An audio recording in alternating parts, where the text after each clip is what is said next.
सबसे बड़ी जो गलती होती है निवेशक की वो है confusion between trading and investment. निवेशक ये तय नहीं कर पाता है कि मैं मार्केट में या इक्विटी मार्केट में जब डायरेक्ट आता हूं तो मुझे ट्रेडिंग करना है या इन्वेस्ट करना है। So when we talk about trading, trading का मतलब होता है कि आपने आज सवेरे भी मार्केट ओपन होने के बाद कुछ खरीदा या शाम को उसको बेच दिया या दूसरे दिन बेच दिया। सो जो जिन्हें टाइम फ्रेम के मुताबिक अगर देखें तो it would be between 24 hours to may be 72 hours. तो इसको ट्रेडिंग कहेंगे। और जो निवेशक इन्वेस्टमेंट करना चाहते हैं वो लॉन्ग टर्म होता है, जैसे 3 साल, 5 साल, 10 साल। That is the kind of investment horizon इन निवेशक को होना चाहिए। लेकिन दोनों एक तरह से मिक्स हो जाता है। शेयर्स खरीदते हैं इन्वेस्टमेंट के लिए, लेकिन अगर जल्दी प्रॉफिट आ जाता है तो वो बुक कर लेते हैं कि ट्रेडिंग गेन में कन्वर्ट हो जाता है। सिमिलरली अगर लॉस होता है तो वो खड़े रह जाता है। एंड ये जो कंफ्यूजन है वो उसको दूर करना है, पहली बात। दूसरी बात, जो डायरेक्ट इक्विटी इन्वेस्टर्स यहाँ पे आते हैं उसका एक साइकोलॉजिकल आप बिहेवियर देखें तो they are always following the momentum, जिसको हम बोलेंगे कि परफॉर्मेंस अच्छा आने के बाद उस सेक्टर में या उस स्टॉक्स में जाना चाहेंगे। जैसे म्यूचुअल फंड की भी सेक्टोरल काफी स्कीम्स है। तो अगर आईटी ने अच्छा परफॉर्म किया है तो फिर 3 साल का परफॉर्मेंस 30% सीएजीआर, तो चौथे साल में आप देखेंगे हाईएस्ट इनफ्लो वो पर्टिकुलर सेगमेंट या स्कीम में आता है।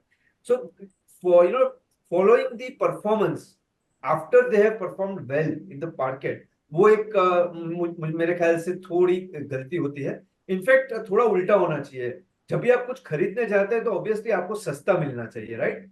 आप अगर ऑलरेडी कुछ महंगा हो चुका है उसको अगर हम्म। आप लेते हैं तो आपका मैं ये नहीं कहता हूं कि आगे जाके उसका रिटर्न नहीं बनेगा, but the probability of winning the game will be slightly lesser as compare to जब आपका परफॉर्मेंस नहीं है तब आप खरीदे।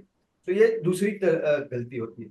तीसरी सबसे महत्व की और सबसे बड़ी गलती होती है मार्केट में लेवरेज करना।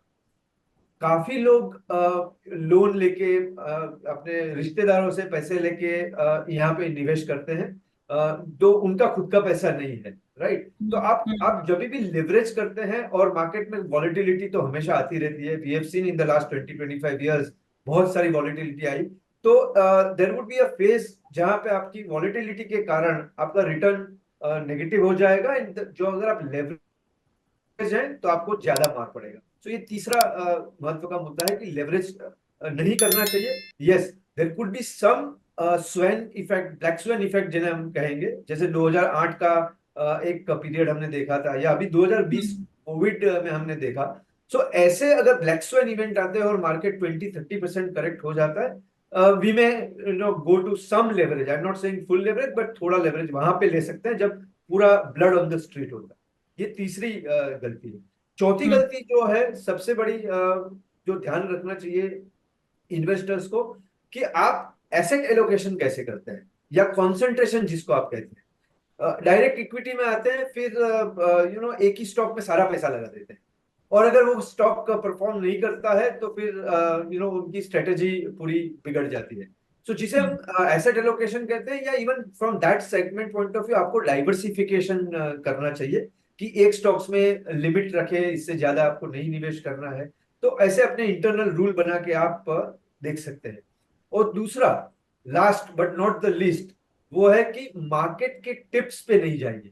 मार्केट में बहुत सारे रूमर्स घूमते हैं, बहुत सारे आजकल तो ट्विटर वर्ल्ड और इंस्टाग्राम वर्ल्ड में बहुत सारे रिकमेंडेशंस आते हैं।